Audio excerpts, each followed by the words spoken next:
Alternative Dig Talk. Real issues, real talk. Hi Rogers, can I ask you something? Shoot. What does corruption mean? Well, summarily, corruption is abuse of public power for personal gain or for the benefit of a group to which one owes allegiance. For example, when a public office is abused by an official accepting or soliciting a bribe.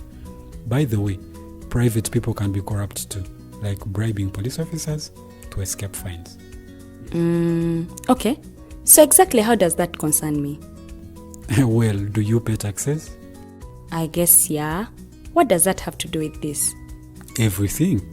Because those taxes you pay are supposed to facilitate services you use, like water, electricity, roads construction, medicines in hospitals, name it. Okay, that is much bigger than I thought. But it can be stopped, right? Well, yes it can, although it may not be as easy as it sounds. And here is the reason why. Corruption roots are grounded in our country's social, political, economic, bureaucratic traditions and policies. So, what has kept it going this long? I mean, why don't we stop it? Well, the main reason why it has been here for so long is because institutions are weak, either as a result of poorly defined ethical standards of public service, weak administrative and financial systems, or ineffective watchdog agencies. What can we do to stop it? At a national level, we must focus on strengthening the independence and effectiveness of public institutions that fight corruption. At a personal level, we must commit to never giving a bribe. I promise I'll never give a bribe. Well, that's a great decision you have made. Me and you now have to spread this message to all our friends. If we all do our part, corruption will be no more. This message is brought to you by Alternative Digital.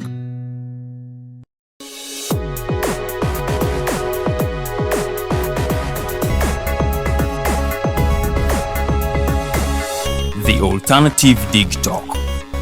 Real issues, real talk.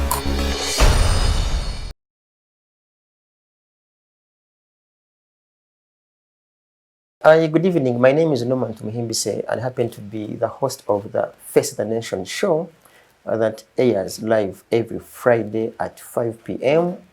on our social media platforms. That is the Alternative Uganda Facebook page and YouTube channel, YouTube channel, where we broadcast from 5. And it's when we have our show, The Face the Nation. We always bring you a variety of big wings, both in government, opposition, opinion leaders, to mention but a few. Gladly today, we have one of the most senior citizens by the names of Wasswa Lulu. Honorable Wasswa Lulu is a renowned politician, a human rights defender, a specialist in numbers. Auditors deal with numbers, right? Yes. A specialist in numbers, an auditor by profession. Yes, an accountant. And an accountant.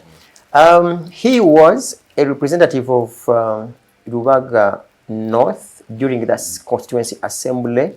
Later alone, he would be a member of parliament for the same constituency, Rubaga North, up to 2001.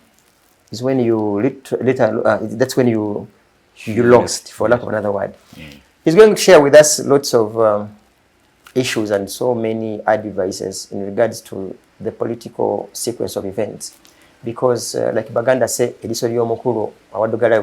those of you who are Baganda, you know what that means. Honorable Lule, say hello to our viewers. But maybe I didn't mention, Honorable Lule is, you were a first son. You know, that's so prestigious. Some of us are not even the third son, so he was the first son. He's a son to President Yusufu Lule. Let's begin from there and say hello to our viewers. Yes, hello viewers. It's a pleasure to be with you today and hope we'll have a good discussion. Sure, as precise as you have had. So maybe it's an issue with the first sons, but anyhow, briefly, why did you and your other colleagues choose to fight Obote back in the day?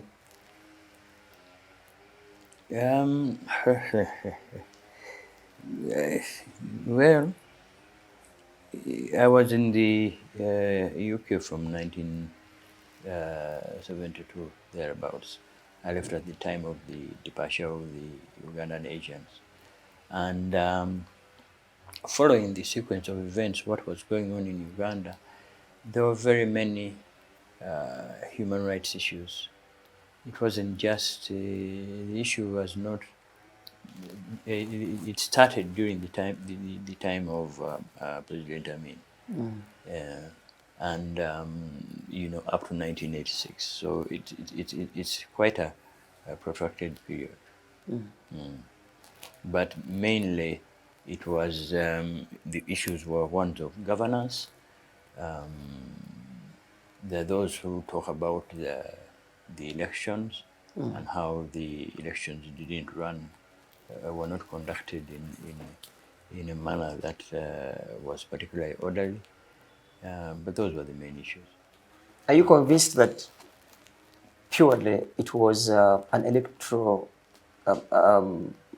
issue that led you and others? Because, for lack of another word, even when some of your colleagues were in the bush, you were in what I would call in an advanced bush in Europe, trying to solicit resources. Yes. Were you convinced at the time that indeed elections were rigged, and also to justify your war? Because there were other means. There were courts. Why didn't you choose to go to try court? The politics of the time. Remember, at that time, 1972, I was not. In 1972, when I left Uganda, I went abroad to continue my studies and to work. So I was not in the political arena at the time. I joined the political arena at a later stage. But of course, when you are abroad, you monitor. So and eventually a time came when, remember, this is now the Amin era. Post-Amin era. We then go to my father's presidency, right? He was incarcerated. By the time your father became president, you weren't around. I was in the UK. Yeah. So I was in the UK at the time. He was incarcerated in a foreign country. Eventually, he was freed. From TZ? Yes.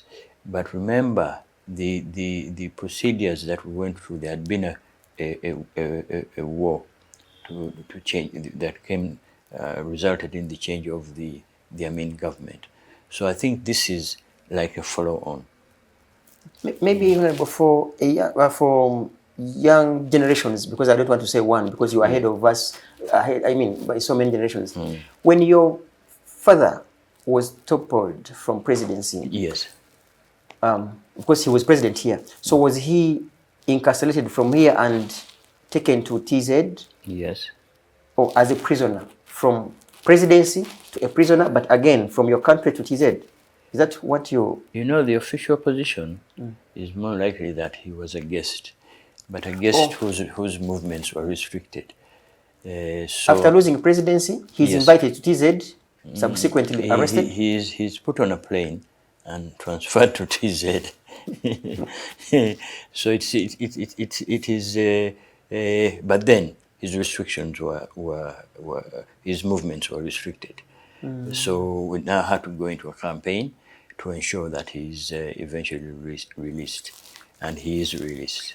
Don't you think one would interpret that as your hatred towards Obote, because the forces therein that led to the arrest of your dad, there is no way you can get Obote out of it, and could that be the reason for which you had to support NRA and your father to, again, fight Obote later in the day? Yeah, but you can't call it like hatred. Maybe we could call it justifiable hatred. Yeah, you see, if somebody is incarcerated for no reason and he's taken into a foreign land and he was a president and the other country was involved in the changeover, I don't think that something like hatred. Yeah, you can say that it was an act of friendship. Okay. Yes. So yes. So, and politics is politics. If you feel that it was your presidency, however it came about, and it came about in that way. Eventually, how some of these things come about is the mere fact that he was incarcerated, and there did not seem to be, one had to get into a protected campaign to ensure that he is freed. It means that there's a lack of freedom, not only for the individual, but even for his presence in the country. Remember, then when he was released, he was released and put on a plane to the UK, not to Uganda. Yeah. Okay, obviously we are with the Honorable Wasswa Lule. He continues to share with us because we didn't want to dive into the current politics before we get to the foundation. I want to ask you precisely, your father founds UFF. Yes. And Uganda Freedom Fighters. Uganda Freedom Fighters. Yes. And later alone, amalgamates UFF with Mr. Museveni's People's Patriotic People's Redemption Resistance. No. Previously it had been PRA. Yes. Before he made NRA. Yes. Do you ever regret such a move of your father working together with NRA, because he had a very strong force, for lack of another word, that was fighting in Matuga, I think around in Abingo, and later alone, he fuses his force with the NRA.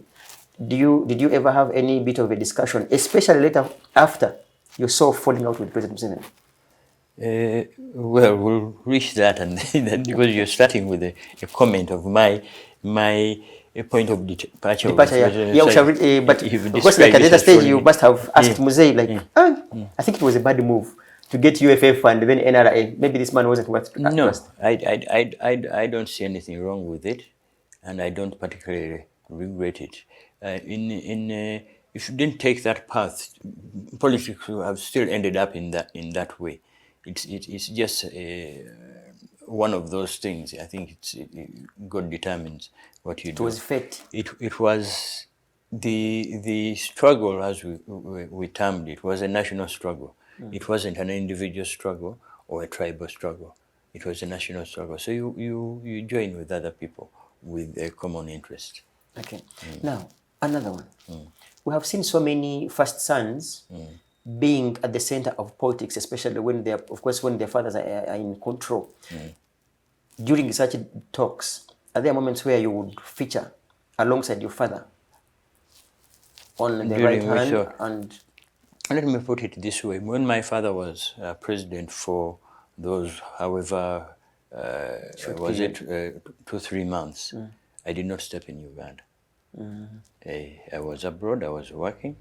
I had responsibilities. I just could not just get up and go. And later on, even when I was appointed as Deputy Inspector General of Government in the NRM. Yeah, we shall reach there because they are so somewhere I read. Yeah, but I'm just saying the issue.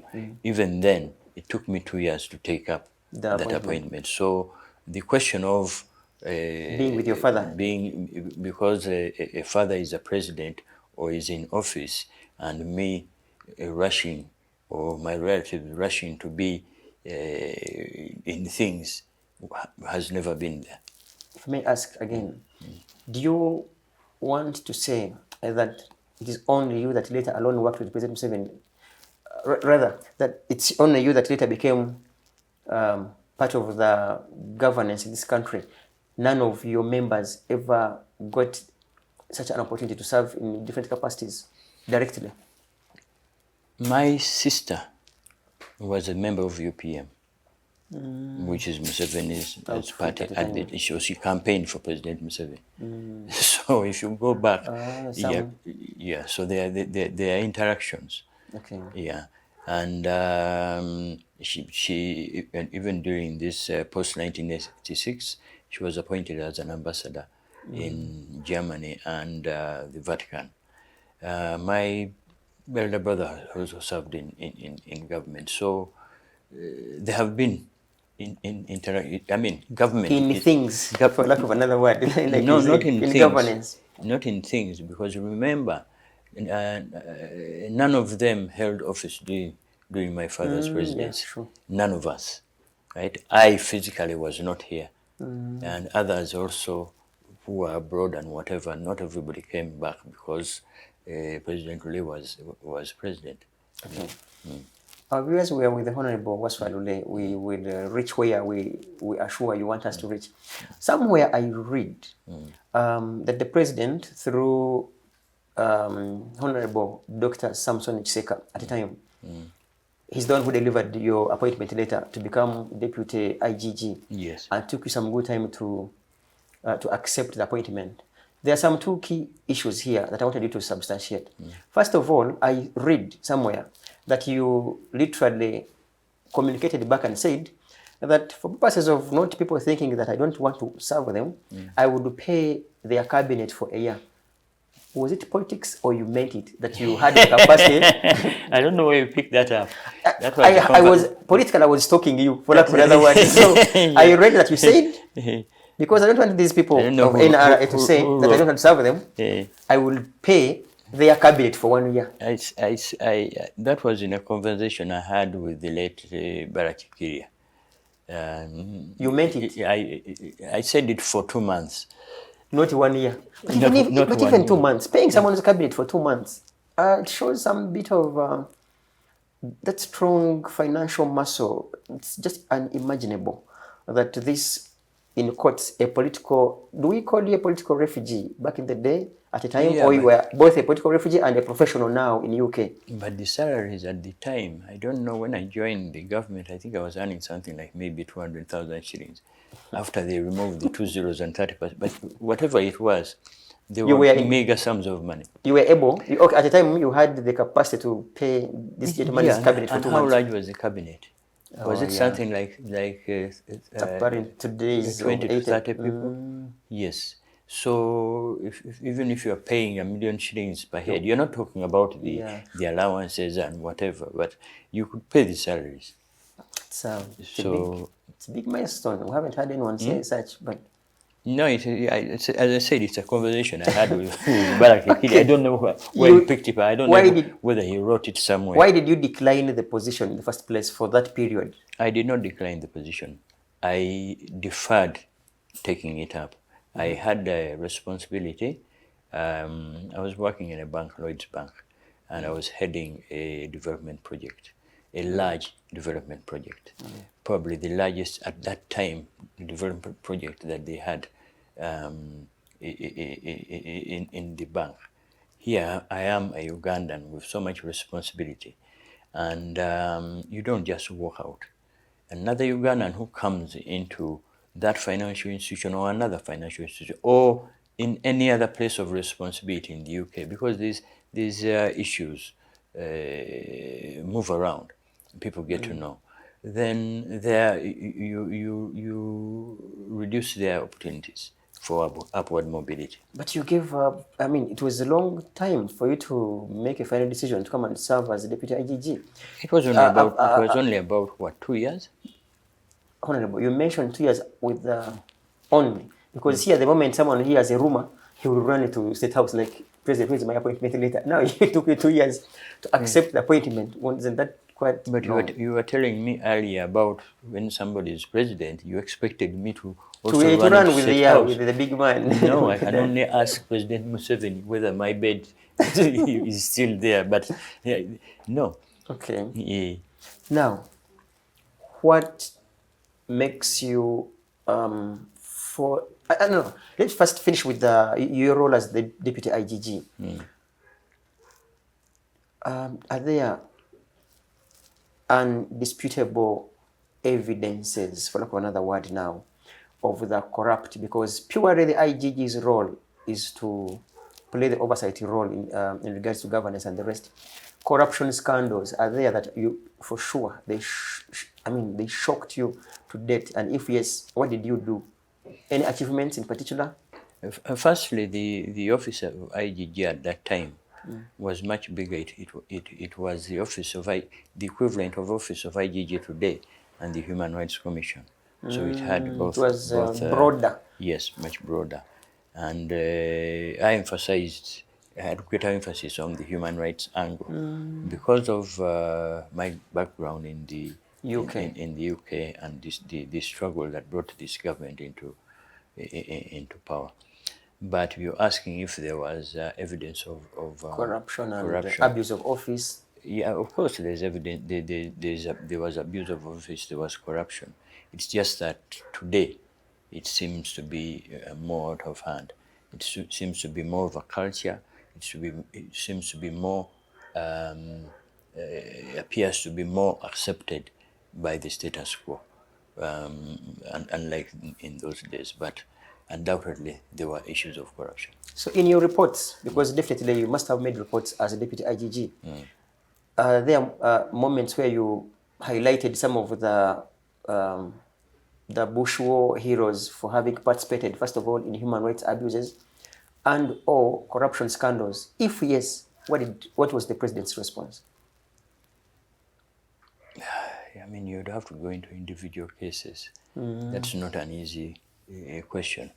Remember that at the very beginning, the NRA, the pre-Bush and the post-Bush, were particularly hard on members of the NRA engaging in abuses, human rights abuses, and whatever. So harsh that even for me, despite the fact that I was IGG, I felt that they went a bit overboard. So if you're asking that, yes, was there the will and the what? It was there. And but sometimes, as I said, they could be harsh. But eventually you can see a trend where that sort of moves out of the window. Some of the people, some of even the big people in NRA in the bush, if I remember, I can't remember specific names, but people I think were executed for misbehaving in the villages and whatever and causing harm to people. So those things were To there. you seemed and remained extreme. Such measures to you as someone who was literally heading human rights, for, of course, under the deputy IGG office, seemed extreme. Well, they don't be extreme if you keep on carrying them on into the. You remember they introduced the UPDF Act at the time. The court martial. Yeah, the first draft that I looked at was very, very harsh, and I wrote an article and criticized it. I remember, they had in peacetime you could have a field court martial, and you could take a soldier and execute them. And I remember it firing happened, squad. Firing squad. I think it happened in Mbara, and I went ballistic. Yeah, you see, that's the hangover I was talking about. And I went ballistic. I just couldn't understand. Yes, the difficulties in the bush are different from when you're in power. From peacetime. Yeah. Okay. Now, Honorable, people like you and others that trail for, if I may apply the word, to trail the corrupt and human rights abusers, most often get threats. Did you ever get some when you were still serving as deputy IGG? Like, oh, this is some big general or some big colonel, and you want to poke your finger in his office or something? The generals and the colonels were not. At least there were some majors back in the day. Generals hadn't, I think, major. Yeah, I think there are like 2 or so generals back in the day. Saleh, Mr. Museveni, and very few, if any. Okay. The rest were majors and. Let's describe them as the uniformed people. Yeah, sure. Were not a problem. They were very disciplined. But as for threats, 2 or 3, maybe. But that was not my biggest worry. Okay. Yeah, and I'll tell you that because during the time when I was deputy IGG, I did not have a bodyguard. You now see with the lead people, cars, lead cars and the ones that are following and the AK-47s and whatever. I would move around quite freely and conduct my business. In fact, I would go out many times. I would personally go out into the field Sure. Yes. Good to hear. Much as we know we don't have enough time, you've at least given us a preamble that will dive us into what brought us here in particular.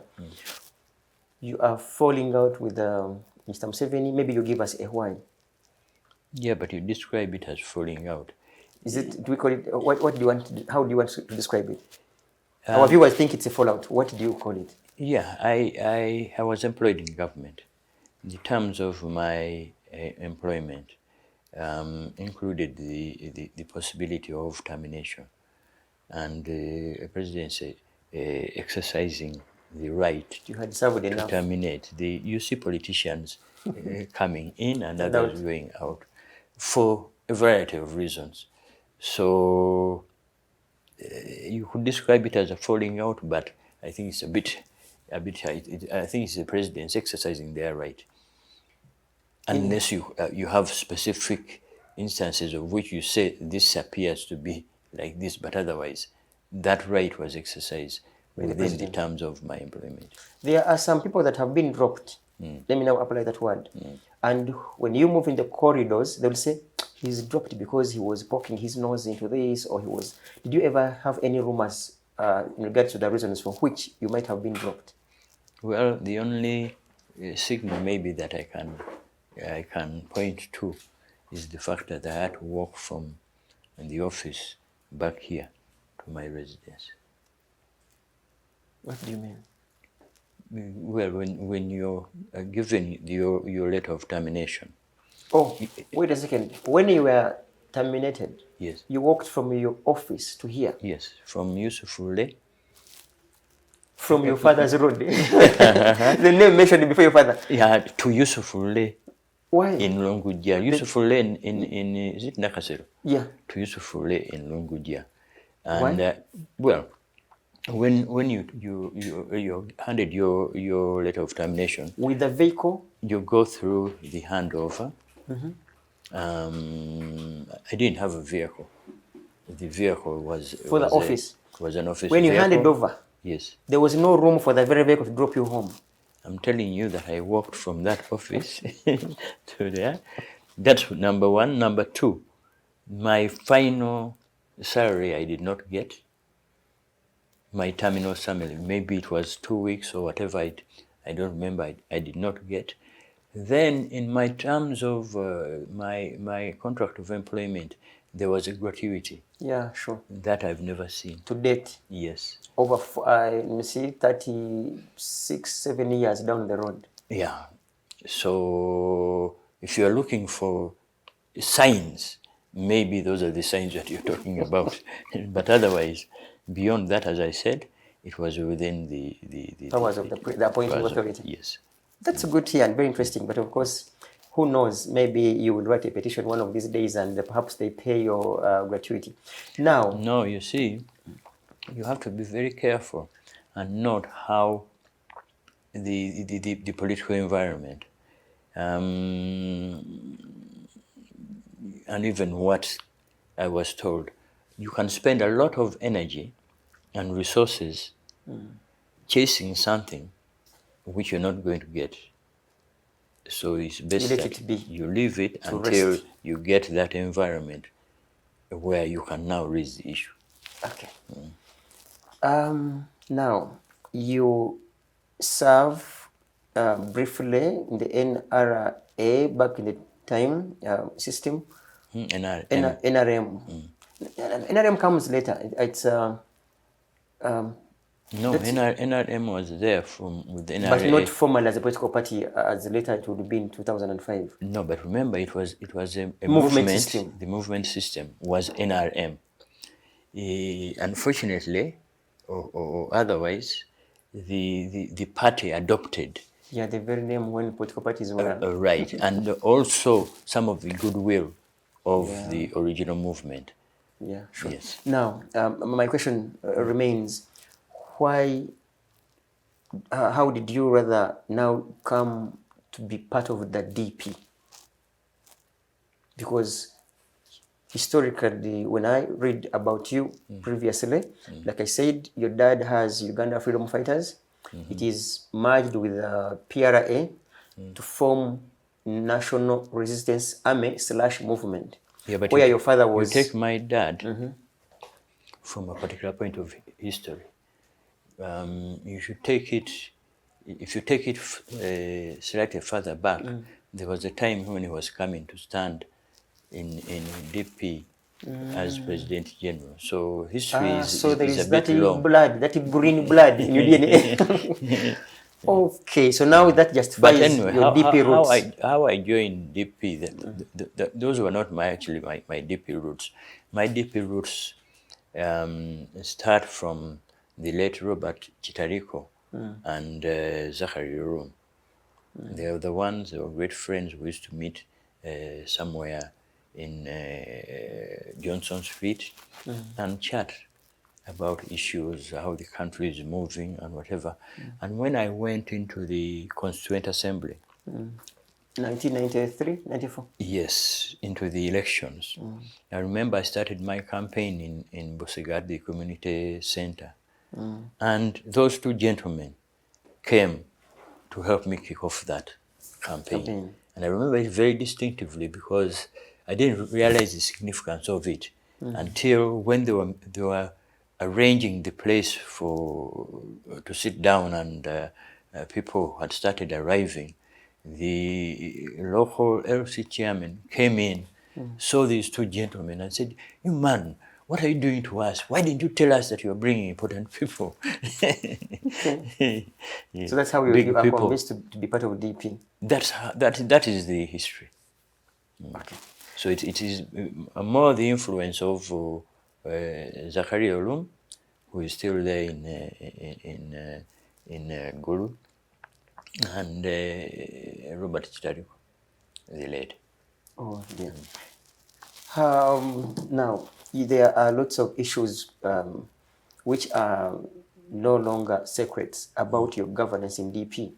Some people, and I will mention two names in particular as of today. I will mention the late Haj Sebagala. By the time you people, I want to use you as a collective, not you as an individual. Yes. That DP denied him presidency because he was a Haji and you weren't sure that the Pope could be visiting here, and they say, "Where is the DP president? He's in a mosque." No. So, why did you DP block Sebagala to become president in the delegates conference in Mbale before I bring you to why you are fighting Mao? Why? Why did you fight a fellow Muganda, for lack of another word, because of course it's been on record. But for him, he said, DP Baganda will say, DP Abakatulich. And he's a Muslim, he's a Muslim. And that's the reason for which people fought him in the Mbale delegates conference. You can paint any house any color that you want, but it will not change the house. And the first of all, for the record, Sebagala is an in-law. So, but politics, there were issues with his leadership. I remember we had a meeting in Shore House in the late Savannah Chizito's office. Yeah. And I remember myself asking my in-law. Haji Sebagala. Yes. The papers. You were that candid to ask him the papers. Why not? Because that is towards the delegates conference? Don't worry. As I said, that is the process we went through. And I personally raised that issue. You know, there are issues of papers. We don't want to go and reach a certain stage and to be embarrassed.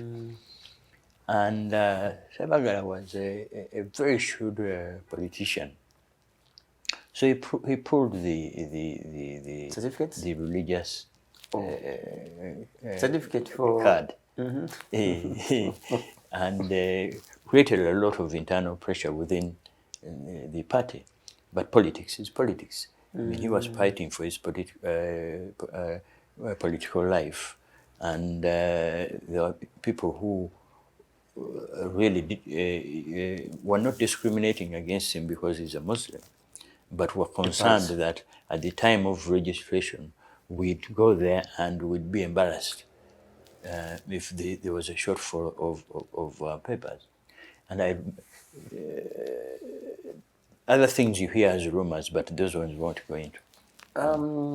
Does your constitution suggest that he or she who holds the presidency of the party doubles as its presidential candidate? Yes, it does. Or a reason for which you foresaw that even if he had been the president, he would still face issues with the... Yes, so it's better to face the issues at an early primary stage level rather than at a later stage. Okay, that one. So this issue of DP belongs to certain people. Yeah, to Catholics and Baganda, but of course, yeah. Yes, I'm a Muganda, but not a Catholic. Maybe, okay. Yeah. Our viewers, we are with the Honorable Wasswa Lule, a very experienced politician and human rights defender and an accountant by profession. He is trying to share with us in our show, Face the Nation, every Friday at 5 p.m. We have such big wings that share their history and, of course, the present and maybe some bit of prophecies for the future. DP now under Mao. First of all, how do you compare Honorable Mao's DP and Honorable Sebana's DP in terms of governance, transparency, to mention but a few? And by the way, why do you even fight him? Who? You. I mean, you see DP. It's like becoming a common practice. Every political party has like I don't know how many factions.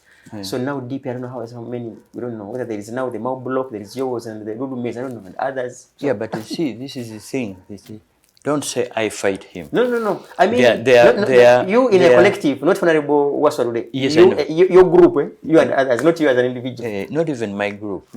You see, wherever there is contestation, there is competition.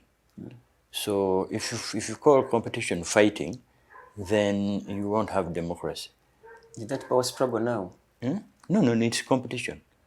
You have you have elections. The moment you have two candidates or more than two candidates, you have contestation. So, and that is healthy. If it is not there, then you have got a very serious problem. But it's there in DP. Do you mean to say that during... The other thing is, as far as Mao is concerned, I first met Mao in when he was still the guild president? The guild president. Makerere? Yeah, when the first time I met him is when they killed 3 students. In that demonstration that had the late Honorable Jacob Olanya, is that the Jacob Olanya that's the time? was shot. Yeah, he was wounded. He was wounded, right?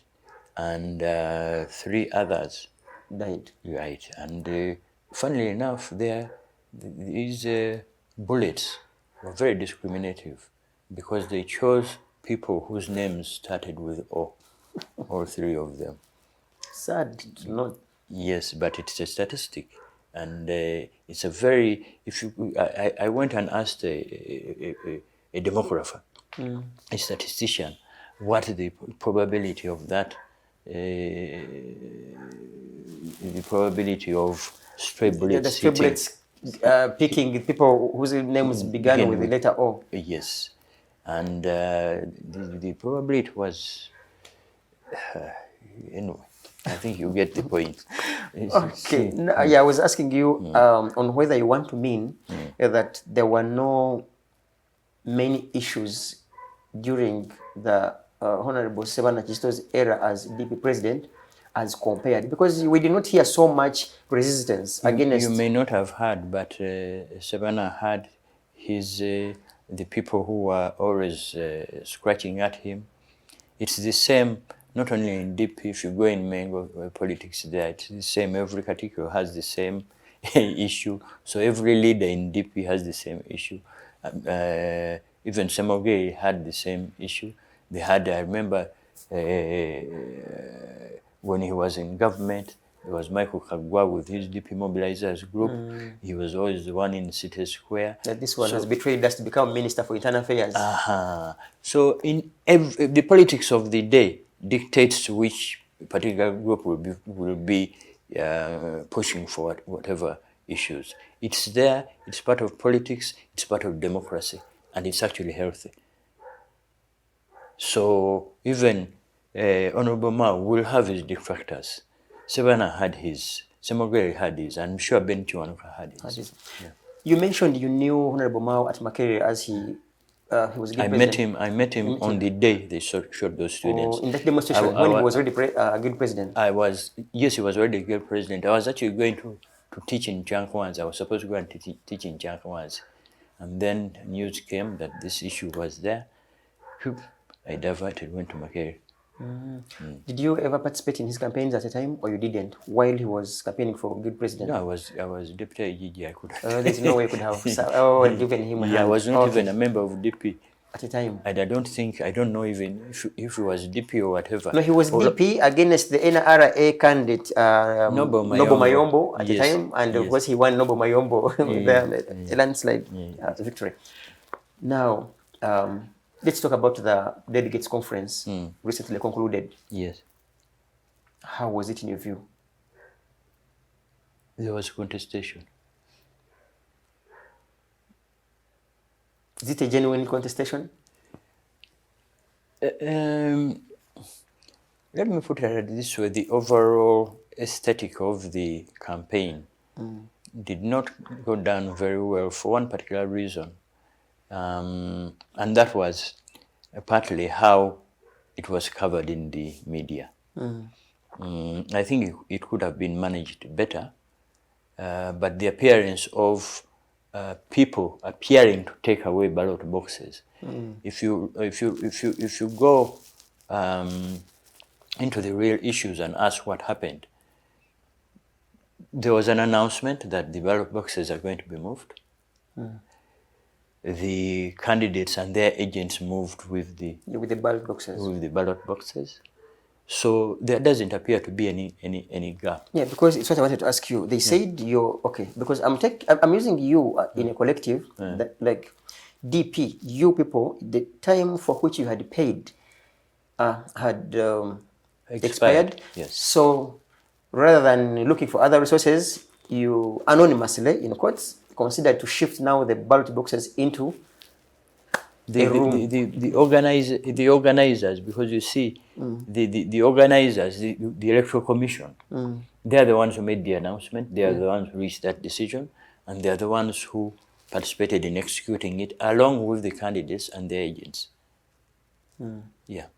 So, but on the media, I was actually not even in Mbarara.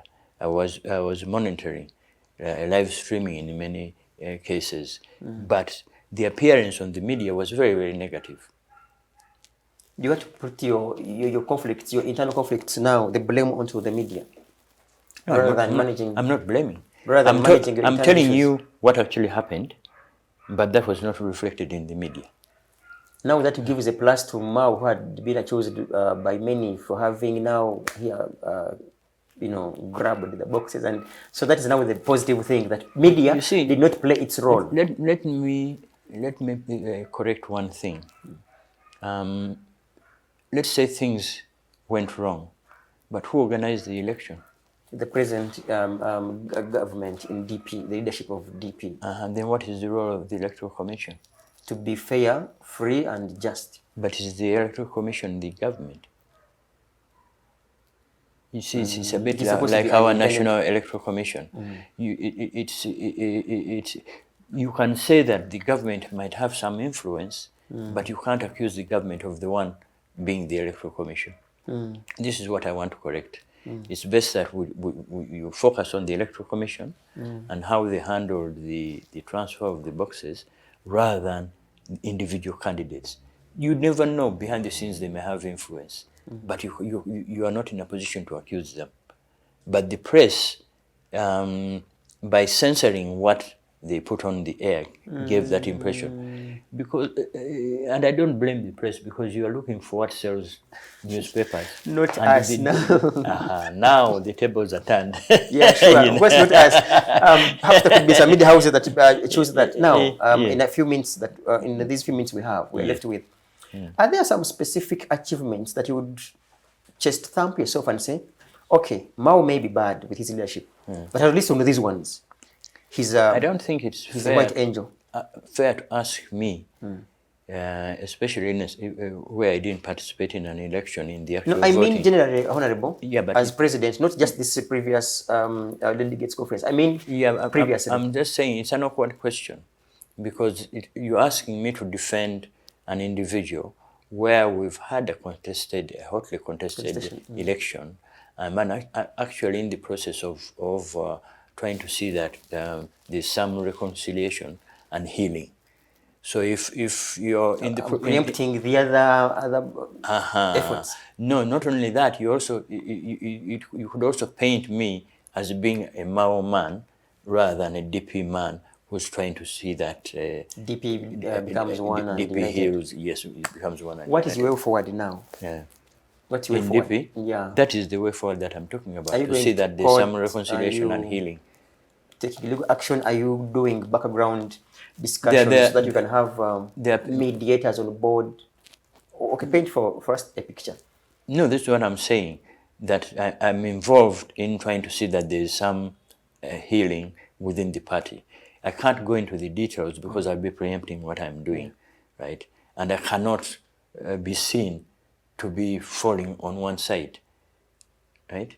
So even in the build-up to the elections, we monitored.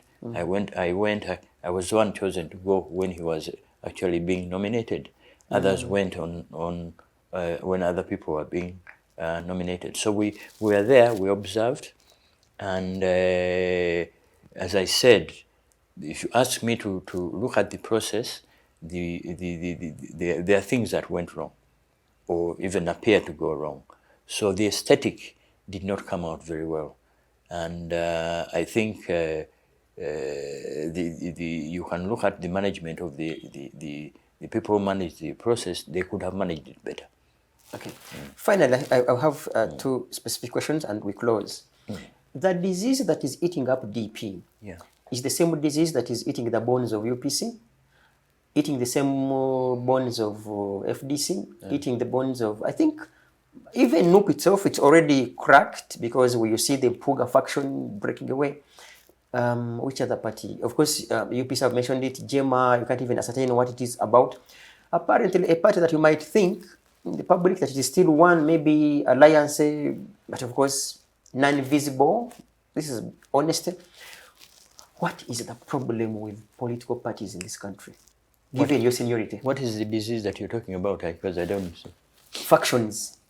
There are factions. People are choosing, for instance, DP, they will say, of course, it's on record, Honorable Mao is serving NRM as a minister for Justice and Constitutional Affairs. When you go to UPC, they would say, look, the lady is serving as a minister in Mr. Museveni's government. When you go to FDC, Dr. Besigye and the team will say Mafabi, Amuriat, and others are eating from the dictator. You and NUP will say Honorable Mpuga, Abedi Bwanika, and others, you are eating from the dictator. That disease. So which disease of the dictator? No, the disease of not having a one straight and formidable force when it comes to a political party. That you say this is a solid DP. Let's first agree on one thing. In every political party, you'll have factions. Even You'll have groupings. in the UK where you are, were there such fights in Yes. the Labour Party and Not Conservative? fights, I said factions. Okay. Groupings. I'm a in DP, I'm a member of the regreening. Of Regreening. regreening. Yes, making DP more Greener. green again.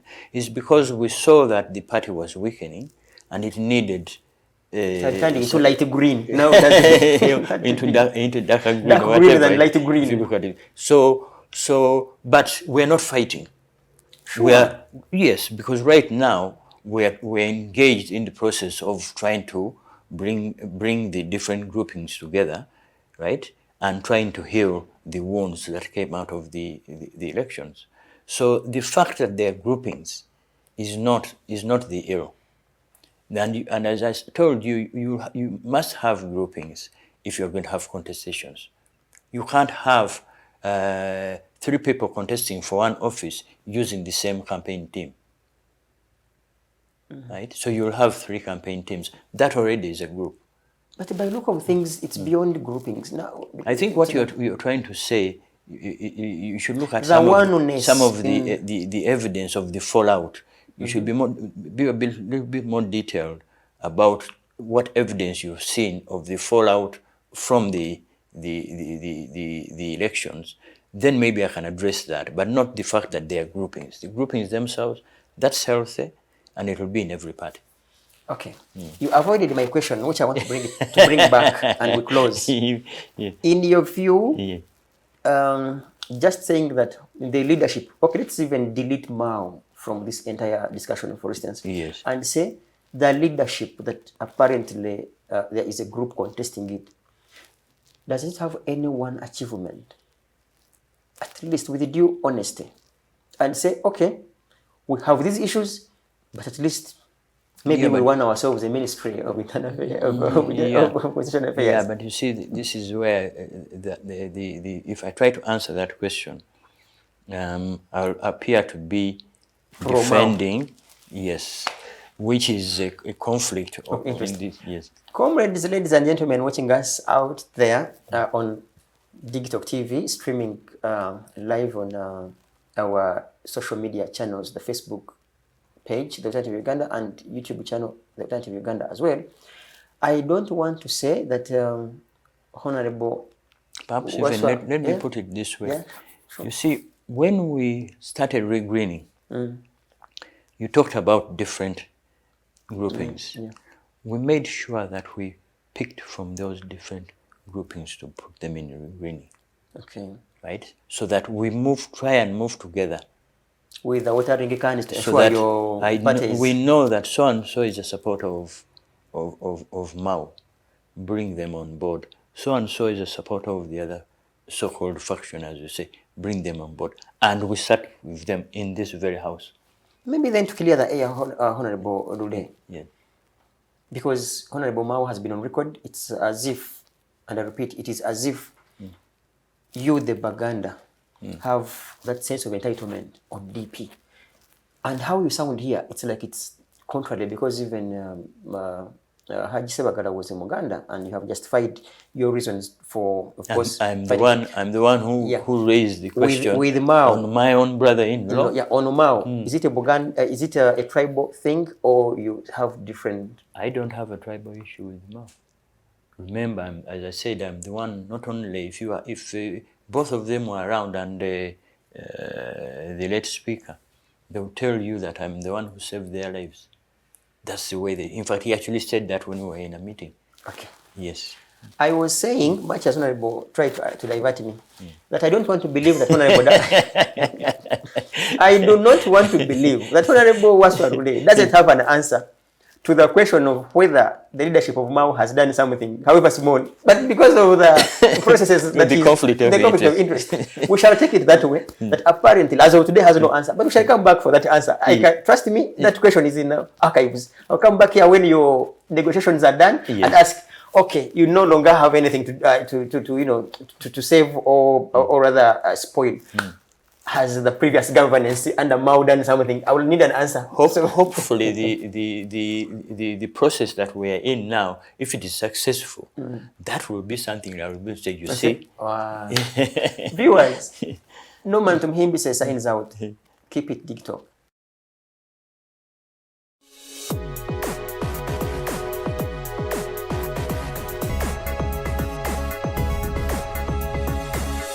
The Alternative Dig Talk. Real issues, real talk.